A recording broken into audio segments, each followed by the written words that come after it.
Bom, pessoal, Miguel aqui do Política Tchê. Tá acontecendo muita coisa, tudo ao mesmo tempo, então não tem como a gente acompanhar tudo. Mandem pautas pra gente também saber, assim, qual é a visão de vocês sobre as coisas, né?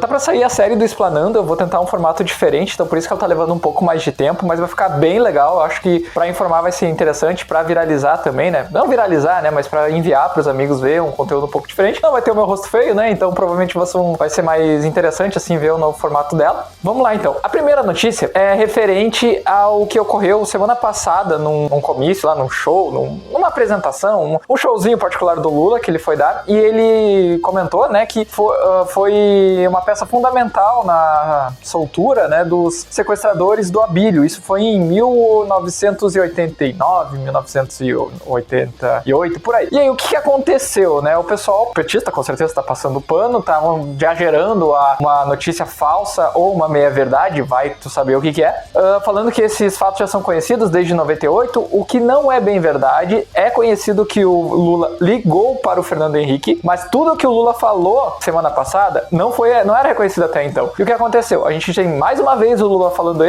absolutamente o que ele quiser e as pessoas não param de seguir ele. Ele simplesmente falou: meninos, eu fui lá soltar eles, coitados, estavam em greve de fome. Eles eram sequestradores que fizeram uma pessoa ficar dentro de uma caixa por dias, que a pessoa tinha que se levantar e botar a cara num cano para conseguir respirar. E ainda assim, tem gente que apoia. E aí, por que eu tô falando disso? Porque eu quero linkar com uma notícia que eu li ontem. A gente tá dando fama por qualquer coisa. As pessoas estão começando... A gente tá chegando a um nível de mediocridade aqui no Brasil que tá sendo difícil de ser superado. Tá começando não, né? Já existe o movimento As Cunhadas. Tá, pelo nome não parece uma coisa tão nociva, mas as cunhadas são como as blogueiras, produtoras de conteúdo que têm maridos, namorados presos, estão começando a se tratar. Essas gurias, mulheres, estão explodindo nas redes sociais, estão aí falando, não, mas é que é pra mostrar o dia a dia. Cara, quando tu tenta humanizar uma pessoa que às vezes matou por causa de um celular, eu não tô louco!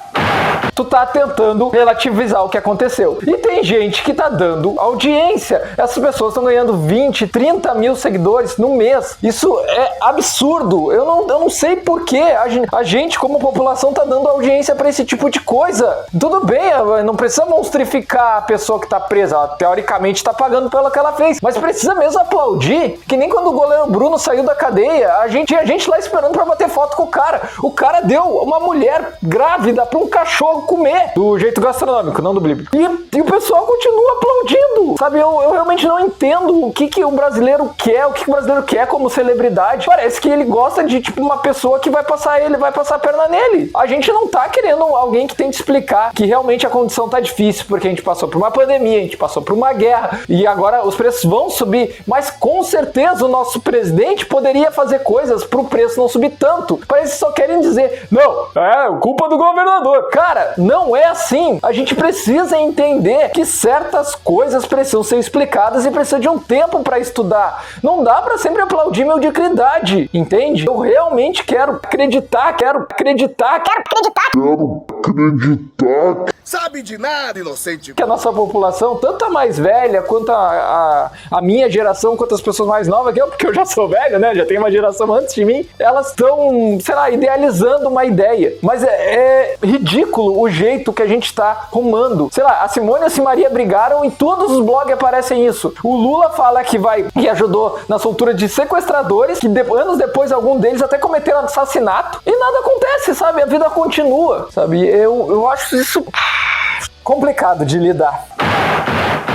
E realmente a política é um lugar que a gente precisa ter um pouco de estômago, sabe? Porque não dá pra simplesmente pegar e falar o que a gente gostaria, porque vai soar muito agressivo e ninguém tem sangue de barata, né? Bom, então esse é o primeiro ponto, né? Eu espero que a gente consiga superar essa onda de futilidade que a gente tá seguindo, sabe? E não que a gente não possa ter o nosso lazer. Cara, eu não quero cagar a regra na vida de ninguém. O problema é que quando a gente vê entrevistas com candidatos a governadores com 80, 100 visualizações no máximo e vê, tipo, uma pessoa, sei lá, fingindo que tá no banheiro com 1 milhão milhão de visualizações, as prioridades estão bem erradas, sabe? Então, eu espero que a gente consiga focar, porque essa eleição, ela não é a mais importante da história, como as pessoas estão falando, ela não é uma luta pela democracia, como as pessoas estão falando, ela é uma eleição e como toda eleição, ela é importante. Então, a gente precisa entender no que a gente vai votar, a gente precisa pelo menos ter o mínimo de conhecimento para saber que a pessoa que a gente vai votar, a gente não tá votando nela só porque elas deram um churrasco. Espero que a gente consiga fazer isso até outubro e vamos para a próxima pauta. Uma juíza e uma promotora de Santa Catarina negaram o direito de que uma criança que tinha sofrido um estupro a fazer o aborto. Então, o que acontece?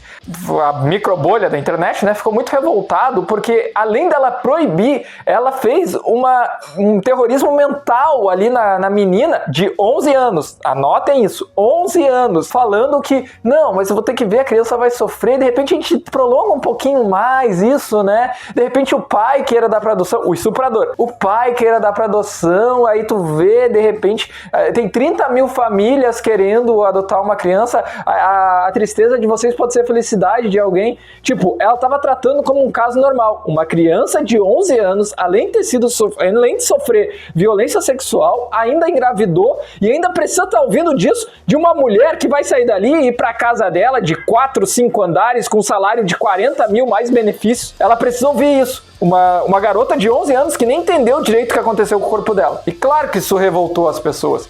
Só que daí o que acontece? A gente não pode fazer nada, porque o judiciário, ele é o maior poder do Brasil.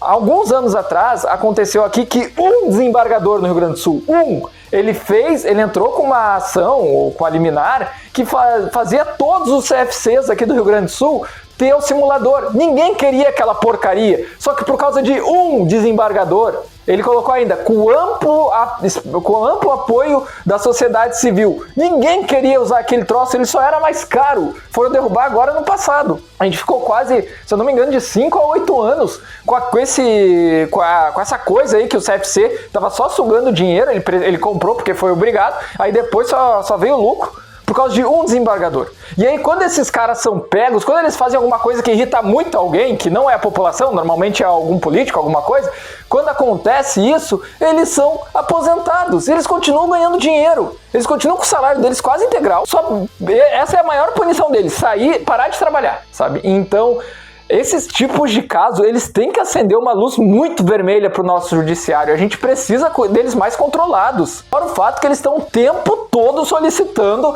um novo benefício, e aí quando eles ganham esse benefício, eles pedem um benefício retroativo. Tipo, eu nunca ganhei esse benefício, mas se eu ganhei hoje, eu quero os últimos 10 anos. Mas, cara, os 10 anos já passaram, tu não precisa mais. Não, mas eu quero. Entendeu? Então, tipo, esses valores solicitados são astronômicos, normalmente quebram a folha pública, mas eles continuam solicitando, como se não fosse nada. Eu acho que todo mundo lembra, né, de há uns 2, 3 anos atrás, um procurador falando, eu não posso viver com miséria de 16 mil. 16 mil é 8 vezes mais que um salário mínimo.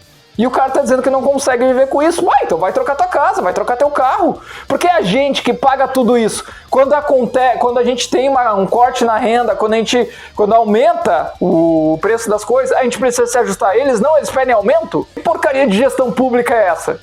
Entende? O judiciário, ele com certeza precisa ser regulado melhor. Ele precisa ter um contraponto, que seria caso legislativo, para eles não poderem ter esse poder desenfreado que eles têm. O pessoal fala muito no STF, mas a verdade é que todas as varas, procura no YouTube, tem muito vídeo de juiz humilhando a pessoa que está na ação.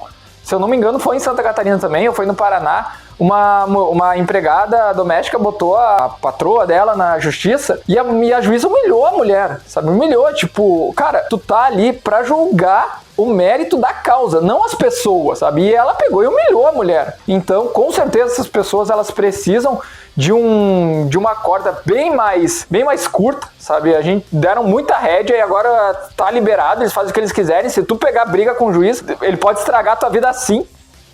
Pronto. Então é uma luz vermelha, porque sempre tá acontecendo isso e isso nunca muda. Obrigadão aí pelo tempo. De novo, espero não ter ofendido ninguém, tanto Lula quanto Bolsonaro. Podem continuar com as suas escolhas. Um abraço.